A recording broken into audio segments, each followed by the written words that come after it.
Hi, I'm Ashley, and this is Crafty with Ashley. Today I'm doing a fairly loose painting of the Northern Lights, and so this is going to be a pretty um, dark painting in terms of the landscape and very little detail. So just going in with a super simple sketch here to just get kind of where I want to get these mountains that kind of go down into a valley in the middle, and then the horizon line for where the water is starting. So it's kind of like the Northern Lights over a lake. So I'm just using a mix of some Payne's Gray, a little bit of Prussian blue, and a little bit of cobalt blue to get a nice dark, deep mixture. But I did want it to have a little bit of almost like a green hue to it, just slightly. So that's why I added in the Prussian blue, which is a little bit more green. And I'm just using that to get a nice wash into the sky. And so in between the mountains, I'm going for more of like a cloudy almost look. And the top's going to be darker with the Northern Lights streaking down. So I added that wash, and then starting with kind of the areas that I started painting, so it wasn't quite as wet there, I'm using a damp brush to lift out the paint. So I'm just going in and cleaning the brush, drying it off on a towel, and then lifting out some of the pigment to create that streaky look for where the Northern Lights are going to be shining. And so it looks really kind of crazy at this point, but just needing to ensure that I'm maintaining the highlight areas so that I can add just a little bit more color to them later and create the Northern Lights effect. So I am kind of thinking about perspective in this a little bit, making the lights look like they're kind of all converging at some point toward the middle. So the ones on the right side of the page are angled up toward the left, and then the ones on the left side of the page are angled up toward the right to get that like perspective correct there. So then I'm mixing up a wash of just really light cobalt blue here and adding that to some of the areas where I lifted out more of the Payne's Gray and Prussian blue. And this version of the Northern Lights is going to be very blue heavy. But I wanted it to have just a slightly different quality for where the lights are shining down.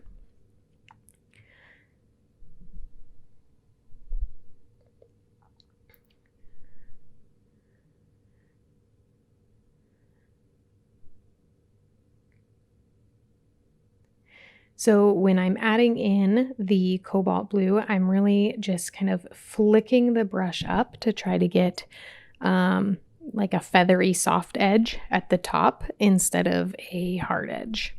And then I'm going in and with the darker mix again, going kind of between where the streaks of light are and using basically that same like flicking motion to create the texture in the sky to make it look, and just to create that depth and that contrast between the light Northern Lights parts and the actual sky parts where it's a lot darker. And so even down kind of in through some of the lights, I'm just flicking my brush quickly with very little pigment on it to create that kind of feathery look. And again, make it to where it's not these distinct, just like chunks of light, but actually looks kind of like streaking down. So using that quick feathery motion is helpful for that.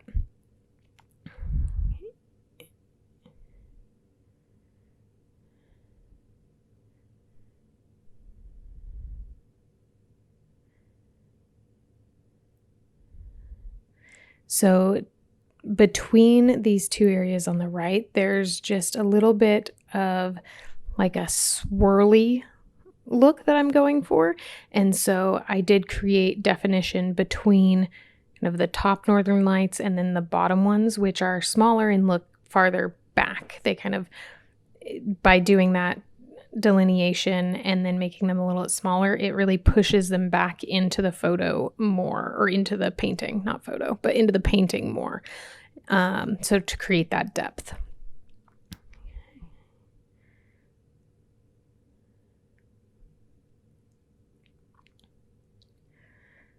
So again, just creating another layer with a little bit more concentrated cobalt blue here, but again, in contrast to that dark Payne's gray and Prussian blue mixture, it's very light and it allows that like luminosity to really mimic the effect of the northern lights.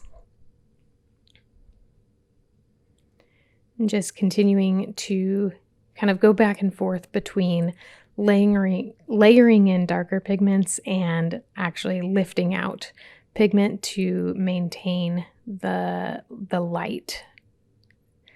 So by adding just a little bit of clean water to the area, you can kind of reactivate and lift that pigment from underneath and then really almost erase it.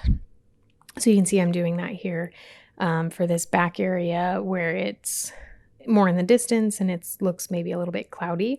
I'm actually just adding clean water to the areas and then letting it sit for a second and then dabbing it with the paper towel, and that kind of reactivates and then lifts the paint and creates that nice soft look for creating clouds.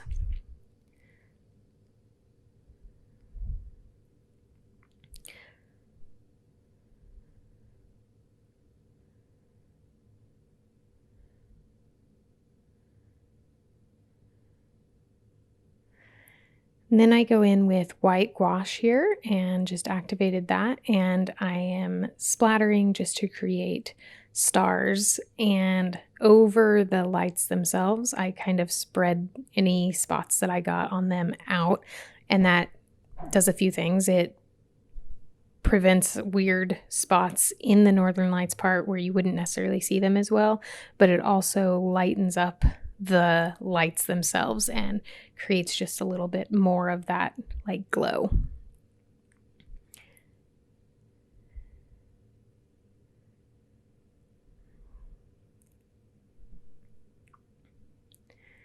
Then here I'm using a kind of dry brush technique, so getting just a little bit of pigment and kind of swooping up lightly with kind of creating with the texture of the paper there. So I'm mixing up another round of nice dark color here to create the mountains. So for this I used Payne's gray, some black, and ultramarine blue.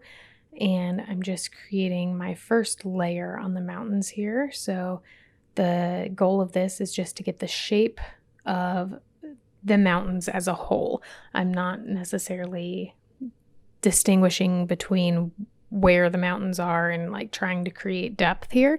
I'm just getting in that first layer and creating the general shape. And so that's something to think about, is generally when we're painting, it's good to think about the big shape first.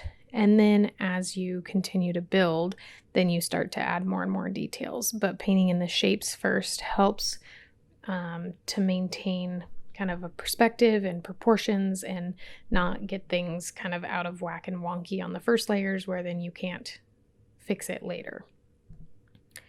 So then I'm mixing in more of the Prussian blue here and making the water. So I want this to really mimic the sky color. So with Payne's gray and Prussian blue and a little bit of cobalt to just mimic that same color that's in the sky.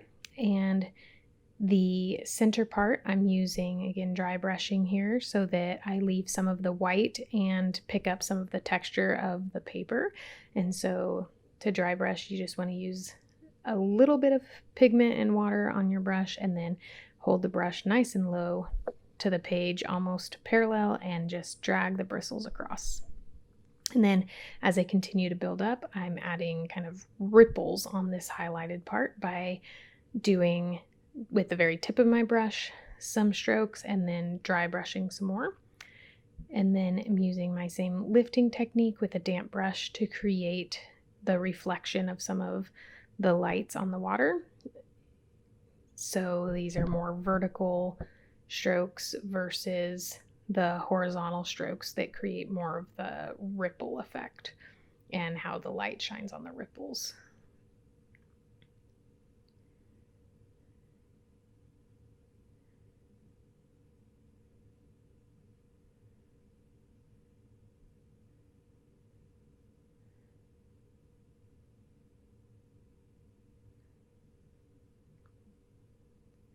So same as with the sky, just continue to build up kind of layer by layer. Here I'm using a very small brush really, but just laying it flat to the page to get a little bit more of a broad stroke, but to also capture that kind of texture of the paper and get some randomness into it to really get the water effect.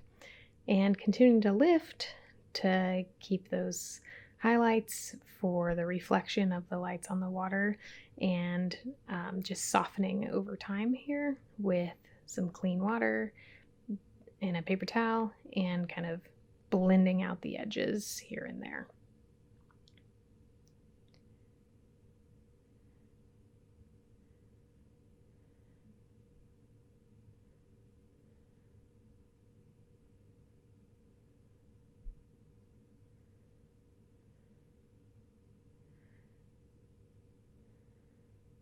And so again, just adding another layer here of darkness and ensuring that I'm maintaining some areas of highlight. Now the page underneath is still a little bit damp, so with being a little bit damper in some parts and a little bit drier in some parts, it kind of repels the paint away a little bit almost. It's interesting. But you can, if you know how to utilize that, you can use that to your advantage. And then just getting in those deepest, darkest reflections from the mountains on the side and adding in some, again, darker bits in the reflected areas.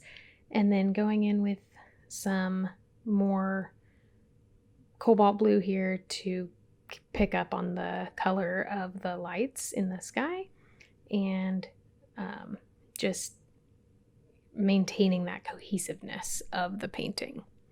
So now on the other side, again, doing more of the dark to capture that it's reflecting that mountain that's behind it, and you can really start to capture the composition of the painting at this point, where everything is really pointing back to that valley, and you can see that kind of light cloudy spot in the sky really starts to become a little bit more of the focal point. And then now I'm adding additional layers to the mountains, because as watercolor dries, especially really dark like black watercolors, it does lighten pretty significantly. But the good news is that that helps us create depth. So those farthest back layers, you do want to have a lighter value and look like they're pushed back into the distance. So by adding another layer of the dark on top of the front ones, it creates that depth. So I am adding just a little bit more darkness on the farther back ones still, because again, it is night, so it is more silhouetted. But the front ones, I still added much more depth to them and a thicker layer of that pigment.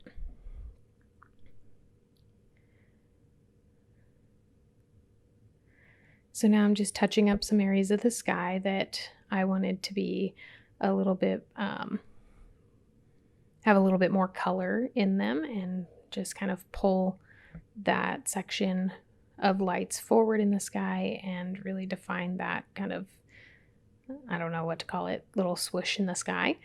And then just touching up the mountains again, to create that last layer of depth, mostly in the mountains that are the closest to us, and just making sure that there's contrast between the mountains that are behind and the mountains that are in front. And that's it. There's the northern lights over the water. So I really hope you enjoyed this. Let me know in the comments if you liked it, and check out my channel for even more painting. Have an awesome day. Bye.